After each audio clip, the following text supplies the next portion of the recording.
High creative friends, আমি Johnny রয়। আমি চারকোলে ছবি আঁকি। আজকে তোমাদেরকে আমি একটি পোর্ট্রেট স্কেচ এঁকে দেখাবো।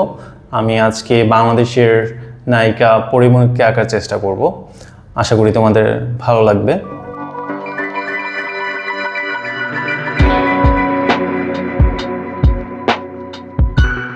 তো এই স্কেচটা আঁকার ক্ষেত্রে আমি চারকোল পাউডার ইউজ করব। চারকোল পাউডার দিয়ে প্রথমে শেডিং করব, তারপর ইরেজার দিয়ে ইরেজ করে স্কিন টোনটা অ্যাডজাস্ট করব। That's it. তো এই চারকোল পাউডার দিয়ে শেডিং করার ক্ষেত্রে আমাকে যে জায়গায় ডার্ক এরিয়া সেই জায়গায় একটু বেশি করে চারকোল পাউডার অ্যাপ্লাই করতে হবে, আর যে জায়গায় লাইট সে জায়গায় একটু কম চারকোল পাউডার অ্যাপ্লাই করতে হবে। এই ক্ষেত্রে শেডিং করার বেলায় খুব বেশি নিখুঁত করার প্রয়োজন নাই, কারণ পরে তো আমি ইরেজার দিয়ে ইরেজ করে শেডিংটা অ্যাডজাস্ট করবই। তো দেখো, আমি খুব রাফলি শেডিংটা কমপ্লিট করেছি। এখন নিডেবল ইরেজার আর এই টম্বো মনোজের ইরেজারটা দিয়ে ইরেজ করে করে আমি স্কিন টোনটা অ্যাডজাস্ট করব।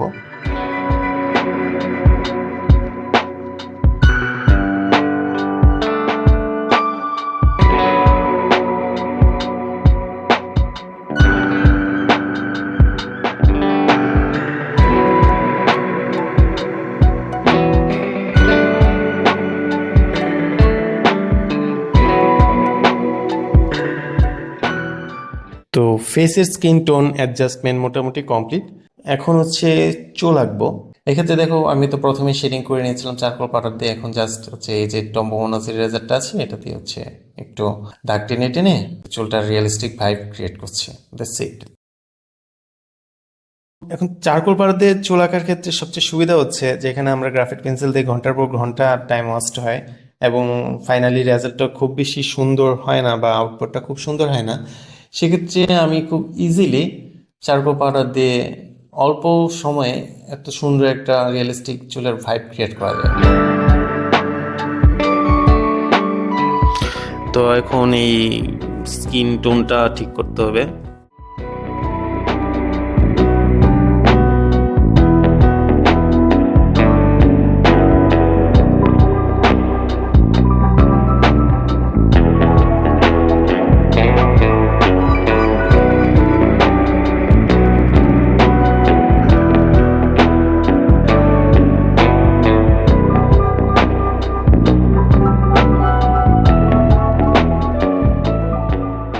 এই দুলটা একটাও খুবই ইন্টারেস্টিং।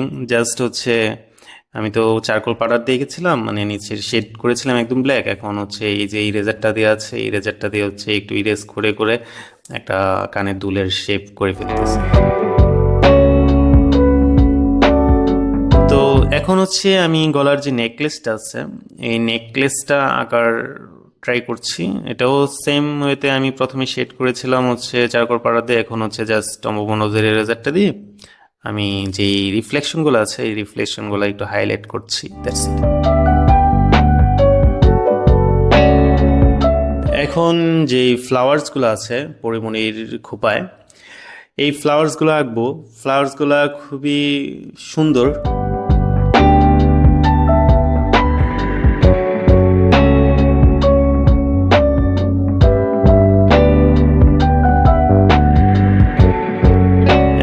ব্লাউজ অনেক ভাঁজ আছে এই ব্লাউজটাতে, তো ভাঁজগুলো আঁকতে একটু টাফই আসলে।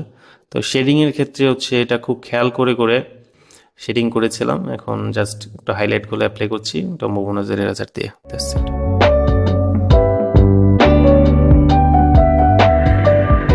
এখন শাড়িটা খুবই সুন্দর, একটা জামদানি শাড়ি, এবং এটাতে কিন্তু একটু ট্রান্সপারেন্ট একটা ভাইব আছে। তো আমাকে একই সাথে শাড়িও আঁকতে হবে, আবার একটা ট্রান্সপারেন্ট ভাইবও এটাতে দিতে হবে। তো ব্যাপারটা আসলে একটু কঠিন আমার জন্য, কারণ আমি এমন ট্রান্সপারেন্ট শাড়ি কখনো আঁকি নাই।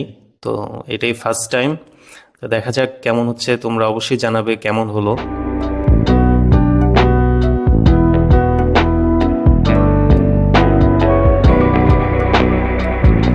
এখন এই হাতটা আঁকবো। হাতটা আসলে অনেক ডার্ক হয়ে গেছিল, তো এখন জাস্ট একটু লাইটার করব ইরেজার দিয়ে ইরেজ করে করে।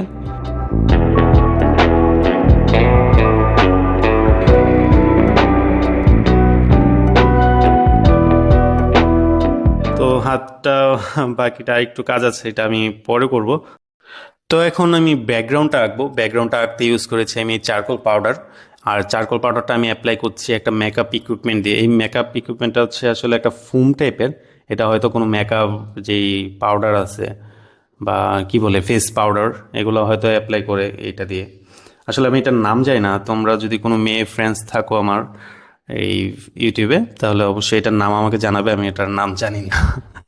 ওকে, তো দেখো ব্যাকগ্রাউন্ডটা কত জোস লাগতেছে। যদি ব্যাকগ্রাউন্ড আঁকার সময় অনেক জায়গায় একটু হচ্ছে আমার কাজে একটু উল্টাপাল্টা হয়ে গেছে, তো যাই হোক এগুলো একটু কারেকশন করতে হবে। আর এই যে হাতটা একটু ঠিক করতে হবে।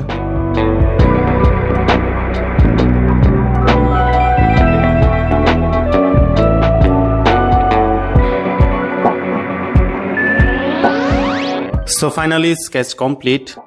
সো ফ্রেন্ডস, তোমাদের এই পোর্ট্রেটটা কেমন লাগলো অবশ্যই কমেন্টে জানাবে। আর নেক্সট টাইম এমন আরও কোনো সেলিব্রিটির স্কেচ টিউটোরিয়াল চাও নাকি তা অবশ্যই কমেন্ট করে জানাও। আমি চেষ্টা করবো নেক্সট টিউটোরিয়ালে তোমাদের পছন্দের কোনো সেলিব্রিটিকে আঁকতে। সো দেখা হবে নেক্সট ভিডিওতে। সে পর্যন্ত ভালো থাকবেন, টাটা।